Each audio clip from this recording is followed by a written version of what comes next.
It's very interesting after that, the debate on social media, including police social media, what offences were there? And you had all these suggestions of a huge variety of potential offences that may have been, but what you're doing there, I think, is really stretching the law to suit those particular circumstances. And one of the problems, of course, when you do get protests in terms of arrests is the difficulties that even a single arrest can cause. Even in these, where I've seen arrests on these protests, officers move in, arrest one person, then the crowd gets agitated, right, and they scream and shout. They don't push and shove, but they haven't really attacked police officers. But having said that, when someone's arrested, you need a couple of arresting officers. If someone really struggles violently, you might need 5 or 6, because in an ideal world, it's one officer for each limb, it's another officer for the head to stop spitting and biting, it's another officer to look at the welfare of the person who's being arrested, who stands back in an ideal world and makes sure everything's going as it should be going. Right. So that's a lot of officers. You then need a bubble, and this is a technique that the Met have got, I think, from the continent, and continental forces do it. So when you move that person to the prisoner transport, you have a bubble of officers around protecting the officers, the arresting officers, and also perhaps the prisoner, who may, of course, not be in kilter with the protesters. So you might get a far-right protester arrested, and there's pro-Palestinians who might be agitated, or the other way around. So you need a whole lot of officers to make one arrest.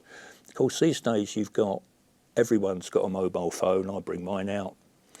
You've got CCTV, you've got body-worn camera footage. So what you can do, and what the police prefer to do, is try and identify those individuals that have broken the law, and then go and grab them at 5, 6 o'clock in the morning.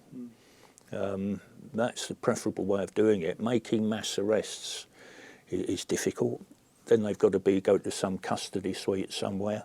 And again, if you've got hundreds of arrests, that can cause all sorts of problems, as we saw with Extinction Rebellion. Police have now made hundreds of arrests, Extinction Rebellion, Just Stop Oil. But there are issues there in custodising them. And then you've got to get a conviction at court. You've got to get it past the Crown Prosecution Service, who really like winnable cases. And then you've got to get it past the magistrate or past the jury. And certainly with Extinction Rebellion and Just Stop Oil, we found where they've actually done, there's no doubt they've done what they've done in terms of criminal damage, but a sympathetic jury just says, well, not guilty. So there's all sorts of obstacles. It's not just as simple as making an arrest. Yeah. And officers, by and large, if you lose large numbers of officers during a protest, then they're going to be gone for the rest of the protests with the paperwork and everything else in the queue for custody. So in some respects, it's better to wait and identify the worst offenders and go after them early morning, 5, 6 o'clock. Is that a new concept that's come along with technology, this like letting the offence happen and then following up later? I think it's something that we've evolved gradually too. I mean, I'm not, it's a long time since I was involved in public order, and I don't know what goes on, and I don't think the Met would want to advertise particularly what goes on at public order training. But yes, I think it is something that is expedient. And certainly where you've got these huge protests, they have made some arrests during the protests. And I've seen them. If someone's proclaiming support for Hamas, the officers may make a decision to go in and grab that person and escort them out. But if there's just a couple of officers, as there often is, these liaison officers you see work in pairs by and large. They've not got large numbers of officers with them at the time. So obviously you've got to be circumspect. There's no point in going into a hostile crowd to make an arrest if there's only 2 or 3 of you, because you're going to lose, basically, and the prisoner's probably going to get freed.